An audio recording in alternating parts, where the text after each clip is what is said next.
Good evening, ladies and gentlemen. This is PTC News, and I'm Janvi Pavar with you. We're going to learn a lot of things today, and today we're here at the Principal Conclave 2025, and I expect to learn a lot of things and to teach the same to you. Oh, who do we have over here? ਦੇਖੋ ਜੀ ਗੱਲ ਇੱਦਾਂ ਹੈ ਕਿ ਅੰਗਰੇਜ਼ੀ ਮੈਨੂੰ ਵੀ ਆਉਂਦੀ ਹੈ, ਸਮਝਣੀ ਆਉਂਦੀ ਹੈ, ਬੋਲ ਵੀ ਲੈਣੇ ਕੰਮ ਜਿੰਨੀ, ਪਰ ਜਾਨਵੀ ਜਿਹਨੂੰ ਕਿ ਵੰਡਰ ਗਰਲ ਦੇ ਤੌਰ ਤੇ ਜਾਣਿਆ ਜਾਂਦਾ ਹੈ, ਸਾਡੇ ਨਾਲ ਅੱਜ ਮੌਜੂਦ ਨੇ। ਮੈਂ ਇਹਨਾਂ ਦਾ ਤਾਰੁਫ ਕਰਵਾ ਦਵਾਂ ਤੁਹਾਡੇ ਨਾਲ। ਜਾਨਵੀ ਨੂੰ ਸੋਸ਼ਲ ਮੀਡੀਆ ਤੋਂ ਲੈ ਕੇ ਪੂਰੇ ਹਿੰਦੁਸਤਾਨ ਦੇ ਵਿੱਚ ਵੰਡਰ ਗਰਲ ਦੇ ਨਾਮ ਨਾਲ ਜਾਣਿਆ ਜਾਂਦਾ ਹੈ। ਇਹਨਾਂ ਨੂੰ ਅੰਗਰੇਜ਼ੀ ਦੀਆਂ जो 9 जो के डायलैक्ट्स बोलते हैं उसको Dialects, accents. 9 ਐਕਸੈਂਟਸ ਆਉਂਦੇ ਨੇ, ਬਹੁਤ ਹੀ ਮੁਸ਼ਕਿਲ, ਜੋ ਇਹਨਾਂ ਨੇ ਮੇਰੇ ਆ ਮਾਈਕ ਫੜਨ ਤੋਂ ਪਹਿਲਾਂ ਬੋਲਿਆ। ਜਾਨਵੀ, ਤੁਹਾਡਾ ਧੰਨਵਾਦ, ਤੁਸੀਂ ਸਾਡੇ ਨਾਲ ਜੁੜੇ ਹੋ ਗੱਲਬਾਤ ਦੇ ਲਈ। ਅਸੀਂ ਚੰਡੀਗੜ੍ਹ ਦੇ ਵਿੱਚ ਪਹੁੰਚੇ ਹੋਏ ਸੀ ਤੇ ਅਸੀਂ ਕਿਹਾ ਵੀ ਬਿਨਾਂ ਜਾਨਵੀ ਨਾਲ ਗੱਲ ਕੀਤੇ ਅਸੀਂ ਇਹਨਾਂ ਨੂੰ ਜਾਣ ਨਹੀਂ ਦੇਣਾ। ਜਾਨਵੀ, ਤੁਹਾਡੇ ਨਾਲ ਜਦੋਂ ਗੱਲਬਾਤ ਹੋਏਗੀ, ਚਲੋ ਮੈਂ ਹਿੰਦੀ 'ਚ ਹੀ ਆ ਜਾਣਾ ਨਾ, ਕਿ ਤੁਸੀਂ ਵੀ ਹਿੰਦੀ 'ਚ ਜਵਾਬ ਦੋਗੇ, नहीं तो फिर ਇਹਨਾਂ ਦੀ ਪੰਜਾਬੀ ਨਿਕਲ ਜਾਣੀ है, क्योंकि लैंग्वेज बहुत सारी हिंदी है ਇਹਨਾਂ ਨੂੰ।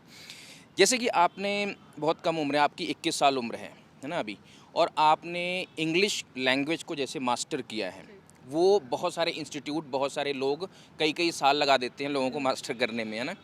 सबसे पहले हम आपकी उस जर्नी से शुरू करेंगे कि एक पानीपत की समालखा की जानवी आज वंडर गर्ल कैसे बन गई अपने लैंग्वेज के दम पे? सिर्फ लैंग्वेज के दम पे नहीं, इसी के साथ साथ ये भी था कि I have always been known as a child prodigy, कि मैं मेरी एज छोटी थी पर मैं बड़ी क्लासेस में हुआ करती थी, तो बच्चे काफ़ी बड़े होते थे। तो वंडर गर्ल मैं किस तरीके से बनी, मैं बोलती हूँ अलग अलग 9 एक्सेंट्स में, which are British, American, RP, posh, Australian, Scottish, Canadian, Norfolk, cockney. उसी के साथ अलग अलग लैंग्वेजेस में भी फ्रेंच, जापानीज, स्पेनिश और हिंदी और हरियाणवी तो मेरी खुद की हैं, घर की हैं, तो वो तो है ही है। तो उसके अलावा जब मैं 11 साल की थी, जब मेरी 10th क्लास हो गई थी, 13 पे मेरी 12th हो गई थी और 16 पे ग्रेजुएशन, 18 पे पोस्ट ग्रेजुएशन और 20 पे डबल पोस्ट ग्रेजुएशन। तो फिर जब मैं 10 साल की थी तो मेरा एक इंटरव्यू हुआ था एक काफ़ी बड़े न्यूज़ चैनल पर, तो वहाँ पर मुझे ये टाइटल दिया गया था कि मेरे एक्सेंट्स के थ्रू, मेरे बोलने के स्किल्स के थ्रू, और मैं जो मेरी एज थी उसके अकॉर्डिंग जो मेरी क्लास थी उसके through the wonder girl of India.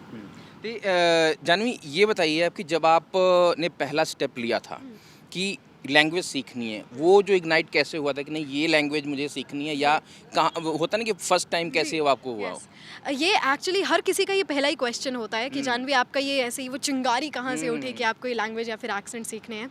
Actually इसकी ऐसी जगह से आप आती हैं जहाँ पे लोगों को इंग्लिश से दूर भागते हैं, यार इंग्लिश कोई बोल रहा है हमें समझ में नहीं आएगा। हमारे वहाँ पे सिर्फ इंग्लिश से नहीं, हम लोग हिंदी से भी दूरी भागते हैं, हमारे हरियाणवी में बोलते हैं। तो मैं जहाँ से आती हूँ वहाँ पर डेफिनेटली ऐसा है। तो अगर मैं बात करूँ कि ये चिंगारी कहाँ से उठी, ये एक्चुअली मेरे में नहीं थी, ये मेरे पापा में थी। तो पापा की जो है, पापा वॉज एन इंग्लिश टीचर, उनकी ग्रामर बहुत स्ट्रॉन्ग थी, उन्हें बच्चों को बड़ा अच्छे से पढ़ाना आता था, पर फ्लुएंसी में, क्योंकि हमारे हरियाणा में थोड़ी सी ये दिक्कत आ जाती है कि हमारा एक्सेंट जो है वो इतना अच्छा होता नहीं है, हमारी बोली जो है वो बहुत कड़क है। तो हम जब हिंदी बोलते हैं फिर कोई भी लैंग्वेज बोलते हैं तो हमारी हरियाणवी एक्सेंट उसमें झलकता है। तो इसी तरीके से मेरे फादर का भी था, इतना फ्लुएंट नहीं थे, तो उसी वजह से बड़ी बड़ी जो कंपनीज थी या फिर जो बड़े और ज़्यादा बड़े स्कूल्स थे, तो उनमें जॉब लेने से वो पीछे हो जाते थे। तो उस वजह से उन्हें लगा कि इंग्लिश आनी इंपॉर्टेंट है, ना कि सिर्फ इस वजह से नहीं क्योंकि ब्रिटिशर्स यहाँ पर आकर रहकर गए, या फिर इस वजह से भी क्योंकि इंग्लिश एक इस तरीके की लैंग्वेज है जो कि पूरे वर्ल्ड में काफ़ी कॉमन है। तो उन्हें लगा कि मेरे बच्चों को भी इंग्लिश आनी चाहिए। तो फिर वहाँ से जो है उन्होंने शुरू से ही मुझे बताया, इंग्लिश में मेरे साथ बातचीत करनी शुरू करी। फिर जैसे मेरे को BBC वर्ल्ड न्यूज़ दिखाते थे, CNN दिखाते थे, तो वहाँ से मेरा और इंटरेस्ट जागा कि एक एक्सेंट इनका इतना अलग क्यों है। मैं जैसे फॉरेनर्स के साथ बात करती थी तब मैं देखती थी कि मैं किसी और ढंग से बोल रही हूँ, वो किसी और ढंग से बोल रहे हैं, ये ऐसा क्यों है, ये बीच में अपने टी को खा जा रहे हैं, हम तो ऐसा नहीं करते हैं। तो वहाँ से एक वो इंटरेस्ट आया कि हाँ मुझे ये भी सीखना है, क्योंकि ये लोग इस तरीके से बोल क्यों रहे हैं। फिर मैंने पापा से बात करी कि ये क्या है, तो पापा ने बताया ये एक्सेंट होता है, जिस तरीके से हमारे डायलेक्ट हैं उनके भी इसी तरीके से डायलेक्ट हैं और एक्सेंट्स हैं, तो उनका बोलने का तरीका अलग अलग होता है। तो मैंने पूछा पापा से कि एक्चुअल इंग्लिश कौन सी है, हमारी वाली या उनकी वाली। पापा बोले एक्चुअल हिंदी कौन सी है, हमारी वाली या फिर वो लोग बोलेंगे। मैंने बोला हमारी होगी वो तो डेफिनेटली। वो बोले कि एज नेटिव स्पीकर्स वो उनकी लैंग्वेज है जिस तरीके से हिंदी हमारी है। तो वहाँ से मुझे लगा कि अब मुझे ये एक्सेंट्स भी सीखने हैं। एक ਇੱਥੇ ਗੱਲ ਤੁਹਾਡੇ ਜ਼ਿਹਨ 'ਚ ਵੀ ਆਂਦੀ ਹੋਏਗੀ ਕਿ ਪੂਰੀ ਦੁਨੀਆ ਨਾਲ ਜਦੋਂ ਅਸੀਂ ਰਾਬਤਾ ਕਾਇਮ ਕਰਨਾ ਹੈ, ਉਹ ਰਾਬਤਾ ਤਾਂ ਹੀ ਕਾਇਮ ਹੋਏਗਾ ਜਦੋਂ ਲੈਂਗੁਏਜ ਤੁਹਾਨੂੰ ਆਏਗੀ। ਜ਼ਰੂਰੀ ਨਹੀਂ ਕਿ ਉਹਨਾਂ ਵਰਗੀ ਲੈਂਗੁਏਜ ਆਵੇ, ਪਰ ਲੈਂਗੁਏਜ ਇੱਕ ਅਜਿਹੀ ਚੀਜ਼ ਹੈ ਜੋ ਇਨਸਾਨ ਨੂੰ ਦੂਜੇ ਨਾਲ ਕਮਿਊਨੀਕੇਟ ਕਰਨਾ ਸਿਖਾਉਂਦਾ ਹੈ। ਜਾਨਵੀ ਨਾਲ ਇਹ ਵੀ ਗੱਲ ਕਰਾਂਗੇ ਕਿ ਜਾਨਵੀ, जब लैंग्वेज एक ऐसा मीन है जब जिसके थ्रू आप बड़ी से बड़ी जो डिफ़िकल्टीज़ हैं उसको पार कर सकते हैं, है ना। आपने बहुत लंबे समय में, ऐसा नहीं कि आपको ऐसे रात भर में आ गई है ना, आपने बहुत सारे सालों में इस पे प्रैक्टिस किया है। एक जो अपनी मदर टंग छोड़ के कोई अदर लैंग्वेज को सीखना चाहे, उसके लिए आपके लिए क्या टिप्स हैं, आप क्या उसको बताना चाहेंगी? देखिए, आप अपनी मदर टंग को तो डेफ़िनेटली आप कभी भी छोड़ नहीं सकते हैं। लैंग्वेज के साथ-साथ अगर आपको जो कहते हैं कि दुनिया पर कॉन्कर करना है ये वो, लैंग्वेज के साथ-साथ नॉलेज भी उतनी इम्पॉर्टेंट है। अगर मेरे पास आइडियाज़ हैं और मेरे पास उसको एक्सप्रेस करने का तरीका है, एक्सप्रेस करने की वो कम्युनिकेशन है, तो मैं और ज़्यादा बढ़िया कर सकती हूँ। तो अगर मैं बोलूँ कि टिप्स इसके लिए क्या होंगे, अगर आप कोई भी लैंग्वेज सीखना चाहते हैं, सबसे पहली जो सबसे मेन टिप होती है वो ये होती है कि आपको अपने आप को उस लैंग्वेज से सराउंड करना पड़ेगा। आप ऐसे नहीं सीख सकते कि अच्छा आज हमने सिर्फ आधे घंटे की क्लास ली, अब हम इसे प्रैक्टिस करेंगे एंड इट्स डन। वो सीखते सीखते आप उस लैंग्वेज में कभी भी फ्लुएंट हो ही नहीं पाएंगे। आप जितना अपने आप को पर सराउंड करेंगे, उस लैंग्वेज से रिलेटेड आप मूवीज़ देखेंगे, बुक्स पढ़ेंगे, पॉडकास्ट सुनेंगे और उसके गाने सुनेंगे, अपने आप को बेसिकली उस लैंग्वेज में आपको उतार देना है, इमर्स कर देना है। वो लैंग्वेज आपके इंटरनल एनवायरनमेंट में जितनी रहेगी, एक्सटर्नल में तो जैसे हर कोई, मेरे भी एनवायरनमेंट में हिंदी बोलते हैं, हरियाणवी बोलते हैं, पर अगर आपके इंटरनल कॉन्शियसली आपको उसमें एनवायरनमेंट लगना में पड़ेगा। यस जानवी, एक सवाल जो मुझे लगता है कि सबको क्लियर करना चाहिए कि मैं ये कह दूं कि देखो मुझे इंग्लिश नहीं आती, कोई बड़ी बात नहीं, मुझे मेरी मातृभाषा आती है ना, वहाँ तक तो बात ठीक है। जी। लेकिन जब आपने पूरे दुनिया में जाना है, मैं उसको इन्फीरियरिटी कॉम्प्लेक्स में नहीं कह रहा हूँ कि आपको इंग्लिश नहीं आती है तो आप कुछ किसी काम के नहीं हैं, लेकिन जब आप पूरी दुनिया में जाना चाहते हैं तो लैंग्वेज को सीखना कितना ज़रूरी है। अगर मैं ये नहीं कह रहा हूँ किसी और लैंग्वेज को आप छोटा करके सोचिए। बिल्कुल, देखिए काफ़ी सारे लोगों को ऐसा लगता है कि जिसको इंग्लिश आती है तो मतलब वो इंटेलिजेंट हो गया, या फिर कुछ लोगों को आजकल ये भी लगता है कि अगर कोई ज़्यादा इंग्लिश में बोल रहा है तो वो अपने आप को इंटेलिजेंट ही समझ रहा है, या फिर हमें इन्फीरियर महसूस करवाने की कोशिश कर रहा है, या फिर एक जो चीज़ हमने बना दी, एक वर्ड है उसके लिए कि एक्सटर्नल वैलिडेशन लेने की कोशिश कर रहा है ये, तो ऐसा कुछ नहीं होता है। हाँ, कुछ लोगों में हो सकता है, पर आप सिर्फ उस वो आजकल कहते हैं ना कि डार्क ह्यूमर बनने के चक्कर में लोग काफ़ी ज़्यादा कूल बनने के चक्कर में कुछ भी बोल जाते हैं, तो ऐसा कभी नहीं होता है।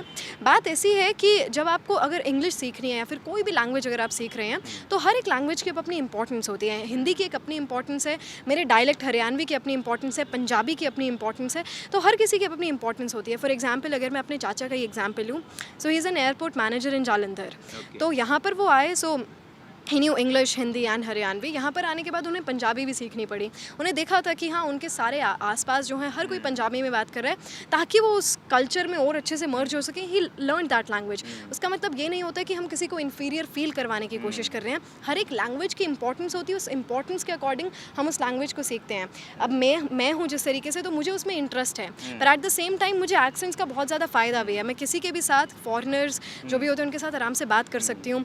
मैं जॉब्स ले सकती हूँ काफ़ी सारे कंपनीज़ में, ओवरसीज़ कंपनीज़ में, तो उसका भी मुझे कहीं ना कहीं फ़ायदा है। मैं आईएलटीएस, पीटीई, टॉफल वाले बच्चे हैं जो कि बाहर चले जाते हैं, फिर बाहर जाने के बाद उनके कॉल्स आते हैं, मैम यहाँ पर है ना, थोड़ा बहुत तो करके आ गए 6 बैंड लेकर, तो पर यहाँ पर जानवी आपको रोकूंगा यहाँ पे।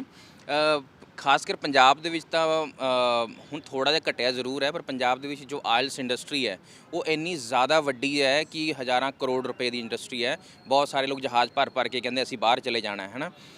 जानवी, आपने कभी भी इस तरह की फॉर्मल कोचिंग ली है?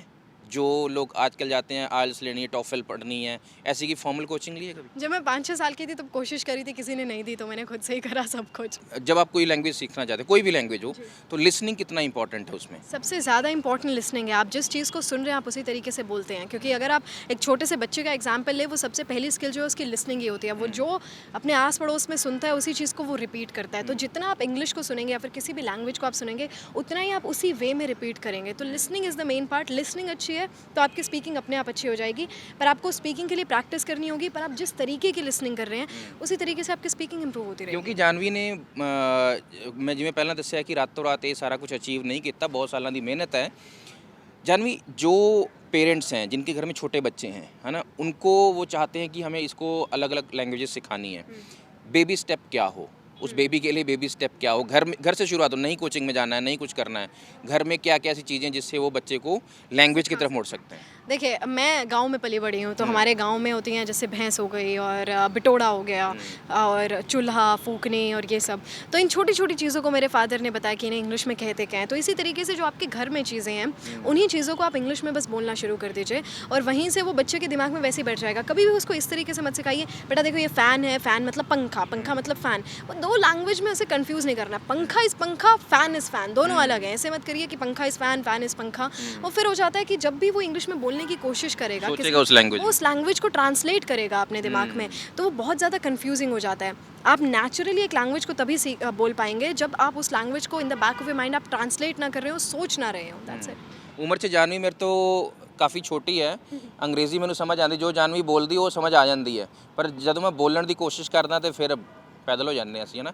समझ सारा आता है, जानवी समझ लोगों को बहुत सब कुछ आता है कि कोई इंग्लिश में बोल रहा है, एक एक वर्ड ग्रामेटिकली सब कुछ समझ लेते हैं। जब बोलने की बारी आती है तो कहाँ हेजिटेट, उसको कैसे पार पाएं? वो बोलने की बारी पे हेजिटेट इसलिए होते हैं क्योंकि उनकी स्पीकिंग प्रैक्टिस बहुत कम है। हर कोई ये कहता है कि I can understand English but I can speak in English. वो इस वजह से है क्योंकि आपकी स्पीकिंग प्रैक्टिस बहुत ज़्यादा कम है।